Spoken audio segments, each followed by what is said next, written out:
नमस्कार, मैं हूँ राजेश श्रीवास्तव। आज आपको एक ऐसी जगह पर लेकर के आए हैं जो मलिहाबाद से माल के रोड पर जब आप जाएंगे तो आपको रास्ते में मिलेगा बाबा हरवंश का आश्रम। हरवंश के आश्रम में बहुत सारी चीज़ें ऐसी हैं जो आपके ख्याल से आज तक दूर रही हैं। इस हरवंश आश्रम के बारे में कहा जाता है कि यहाँ एक ऐसा पौधा है, ऐसा पेड़ है, एक अक्षय वट है, जिसके बारे में कहा जाता है कि इसकी आयु लगभग 250 वर्ष पुरानी है।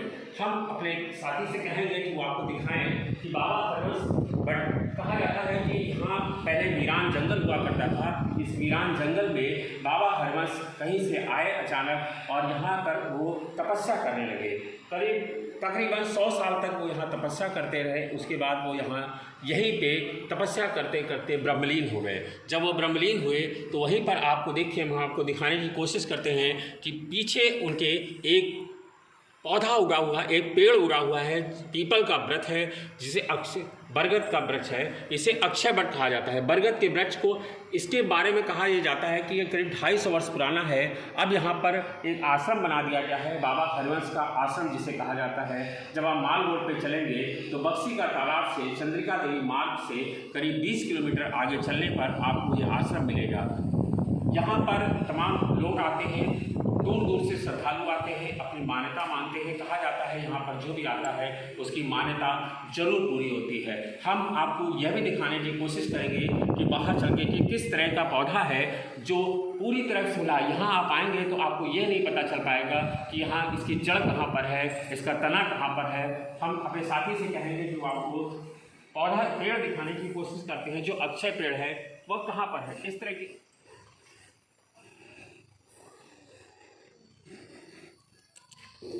तकरीबन ये 1 बीघा के में फैला हुआ है। ये पेड़ है आपके सामने, आप 2 एकड़ में ये पेड़ फैला हुआ है। आप देख सकते हैं कि 2 एकड़ पेड़ में फैला हुआ है और इसके चारों तरफ आप देखेंगे तो आपको ये अंदाज़ा नहीं लग पाएगा कि इस पेड़ की कहाँ से जड़ें हैं, कहाँ से तने हैं। और इसमें श्रद्धालु 24 घंटे ये आश्रम खुला रहता है। लगातार लोग आते हैं, इसकी परिक्रमा करते हैं, यहाँ आकर के अपनी मन्नत मांगते हैं। और यहाँ पर वृक्ष की शाखाओं पर अमूमन और तरह के जंगलों में जब पर्यटक आते हैं, पेड़ों पर अपना नाम लिखते हैं। इस तरह की चीज़ों पर यहाँ रोक है। लोग यहाँ पर धागा भी बांधते हैं, अपनी मान्यताएं मांगते हैं। हम आपको चारों तरफ दिखाने की कोशिश करते हैं पेड़ को। क्या पेड़ को ध्यान से देखिए कि पेड़ में किस तरह का चीज़ें हैं। कि ये पेड़ एक अद्भुत है। कहा जाता है कि एक अक्षय वट है। अक्षय वट के बारे में मान्यता ये है कि अक्षय वट, जैसा आप नाम से आप जान रहे हैं कि अक्षय वट यानी वह वृक्ष जिससे जो भी मांगो वह मिलता है। बाबा हरवंश यहीं पे आए, तपस्या किए, यहीं से वो पेड़ अपने आप, ये अक्षय वट अपने आप उगा और तकरीबन 250 वर्ष हो गए हैं। इस पेड़ का आकार बढ़ता जा रहा है और 2 एकड़ में ये पेड़ फैला हुआ है। बहुत दूर दूर तक लोग इसकी परिक्रमा करने के लिए आते हैं, लाखों श्रद्धालु आते हैं। हमारे पास यहाँ के पंडित जी हैं, हम उनसे भी बात करने की कोशिश करेंगे कि यहाँ पर किस तरह की चीज़ें हैं। आप जरा पेड़ इन लोग को और दिखाइए। देखिए यहाँ पर आप देख सकते हैं कि पर्यटक आए हुए हैं दूर से, वह इसकी परिक्रमा कर रहे हैं। यह हर जगह से आते हैं, दूर दूर से यहाँ पर लोग इकट्ठा होते हैं यहाँ के। आइए हम बात करते हैं यहाँ पर कुछ लोगों से कि उनसे पूछते हैं कि वो यहाँ पर कहाँ से आए। पहले पंडित जी से बात करते हैं। पंडित जी क्या नाम है आपका? हमारा कोमलानंद पुजारी नाम है। कोमलानंद पुजारी जी। जी। तो आप यहाँ कब से रह रहे हैं? वैसे तो बाल्यावस्था सेवा में लगे हैं। हाँ। और बीच में कई साधु संत आए तो नहीं थे, उसके बाद करीब 6 साल से आप लगातार यहाँ पर लगातार हम देते हैं। अच्छा, क्या आपके पिताजी वगैरह या यहाँ पर कोई और पैतृक? हाँ, पूर्वज लोग यहाँ पर भी पहले देखे हैं। क्या मान्यता है इसके बारे में? मान्यता बहुत बड़ी है। जो अंदर मूर्ति लगी है वो श्री हरवंश बाबा जी हैं और इन्हीं की तपस्वी स्थल पर अक्षय वट उगा है, बढ़ते जा रहे हैं। और इनकी मान्यता ये कहा जाता है कि यहीं पास ग्राम मंझी के श्री हरवंश बाबा जी रहने वाले थे और बाल्यावस्था में यहाँ आ करके इस विशाल जंगल में बहुत दिनों तक तपस्या किए हैं और तपस्या पूरी होने के बाद में फिर समाधि ले लिए। उसी समाधि स्थल पर अक्षय वट उगा है और बढ़ते जा रहे हैं चारों तरफ। तो करीब 2-2.5 एकड़ में फैल गए हैं और फैलते ही जा रहे हैं धीरे धीरे। यहाँ पर कहाँ से दूर दूर से लोग आते हैं? हाँ, यहाँ पूरे अपने भारतवर्ष कोई से ही कोई खास मौका होता है जब यहाँ पर कोई मेला जी। लगता है या कुछ इस तरह के कुछ आयोजन होते हैं? जी, सबसे बड़ा आयोजन हम लोग कराते हैं यहाँ पर बरगदाही अम्बाओ जो होती है बट सावित्री पूजा। बट सावित्री पूजा उसी के 7 दिन पहले महायज्ञ और श्रीमद् भागवत कथा और बट सावित्री पूजा वाले दिन विशाल भंडारा हो करके पूर्णाहुति और समापन होता है। और यहाँ पर कोई खास दिन होता है जिस दिन लोग श्रद्धालु आते हैं दर्शन करने के लिए? जी ऐसा कोई हाँ, खास यहाँ पर सबसे मेन सोमवार और शुक्रवार हाँ। को ज़्यादा ही भक्त लोग आते हैं जो मान्यता अपना पूरा करने के लिए। तो बहुत सारे लोग मान्यता पूरा करने के लिए क्या यहाँ पर करना होता है? करना यहाँ पर परिक्रमा करते हैं और मत्था टेक करके और मन्नत मांगते हैं, बाबा जी उनका पूरा करते हैं। तो यहाँ पर कोई और इस तरह की कोई और चीज़ होती हो क्या? इसकी मतलब कोई खास विशेषता है? विशेषता यहाँ पर बहुत बड़ी है। यहाँ रात्रि में रोज़ तो नहीं, कभी कभार में मान के लिए कि रात्रि में 12 से 3 के बीच में यहाँ पर कई प्रकार की आवाज़ें आती हैं। कभी तूफान आता है, कभी अपने आप घंटे बाजते हैं।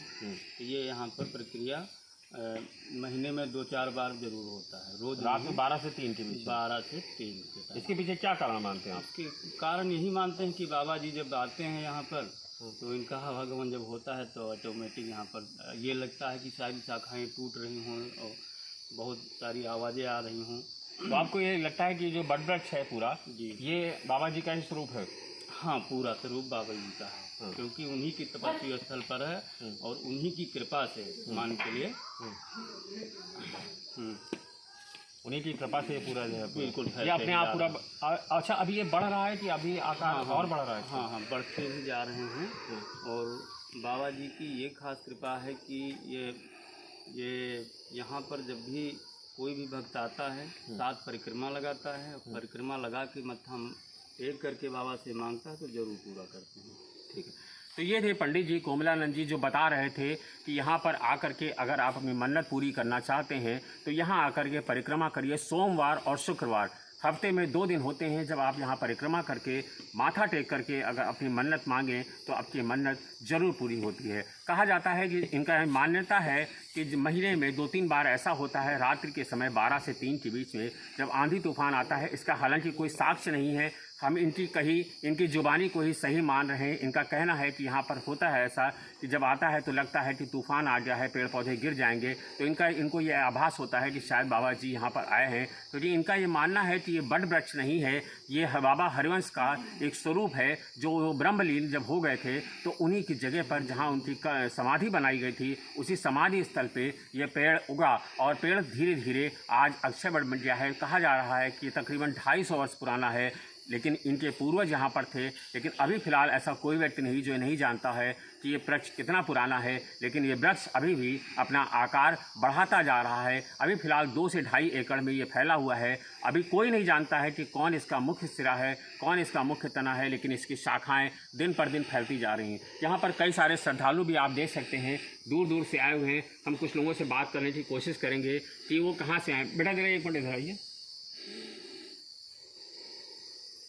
आप कहाँ से आई हैं? मड़वाना। ये पास में ही है? हाँ। यहाँ के बारे में कैसे पता चला? यहाँ के बारे में हमारे बाबा बताते थे, हमारी दादी बताती थी। क्या बताते हैं? वो कहते थे यहाँ पर एक बाबा रहते थे, उनके भाई ने उनको मार दिया था। अच्छा, तो वही यहाँ पर मतलब बाबा को मार दिया गया था? यस। अच्छा, तो उसके बाद ये सारी चीज़ें अपने आप में? हाँ। अच्छा अच्छा। तो ये देखिए हमने आपको बताई कि ये तरह तरह की किद्वंतियाँ हैं। किसी को नहीं पता है कि सच्चाई क्या है। वो कह रहे हैं कि बाबा तपस्या कर रहे थे, ब्रह्मलीन हो गए, अपने आप हो गए। लेकिन इनका जो यहाँ पर आए हैं ये पास के गांव के रहने वाले हैं। इनका ये मानना है कि बाबा यहाँ तपस्या कर रहे थे तब उनके भाई ने ही उनकी हत्या कर दी थी और उसके बाद ये सारी घटनाएँ हुई हैं। लेकिन ये धर्म ग्रंथ है और धर्म आस्था का ग्रंथ है। यानी आस्था वो है जब आप जो कह लेते हैं, जो सुनते हैं, अगर आप उस पर विश्वास कर लें, शायद यही धर्म का नाम है। तो इसीलिए हम आपको लेकर के आए थे बाबा हरिवंश के आश्रम में। ये बाबा हरिवंश की प्रतिमा भी एक प्रतीक स्वरूप बनाई गई है। अंदर उनकी दिव्य प्रतिमा भी लगाई गई है जहाँ से मेन पेड़ निकला है जिसको इन लोगों ने अक्षय वट का नाम दिया हुआ है। यहाँ पे बाबा कोमलानंद पूजा कराते हैं और बताते हैं बट सावित्री के व्रत के दिन यहाँ पर भव्य कार्यक्रम होता है और 7 दिन तक ये कार्यक्रम चलता है। आप यहाँ पर कभी भी आ सकते हैं। लखनऊ के बक्सी तालाब से जब आप माल रोड पे चलेंगे तो आपको बाबा हरवंश का आश्रम मिलेगा। यह आश्रम घने जंगलों के बीच में है। यहाँ आने के लिए कोई सीधा साधन नहीं मिलता है, आपको अपनी गाड़ियों से ही आना पड़ेगा। बक्सी तालाब से आपको अन्य साधन नहीं मिल सकते हैं। तो ये हम फिर आपको एक कई नई स्टोरी पे ले चलेंगे और फिर आपको बताएंगे। लेकिन आज ये आस्था का केंद्र बाबा हरवंश का वो आश्रम है जो तमाम सारी मान्यताओं से, तमाम सारी कथाओं से भरा पड़ा है। हम आपको एक ऐसे जंगल में लेकर के आए हैं, एक ऐसी कहानी से आपको रूबरू करा रहे हैं जो मान्यताएं तो बहुत हैं लेकिन ये किंवदंतियों से भरा है। लेकिन आप अगर आस्था से भरे हुए आते हैं तो निश्चित रूप से यहाँ पर आपकी मान्यता जरूर पूरी होती है। धन्यवाद, शुक्रिया।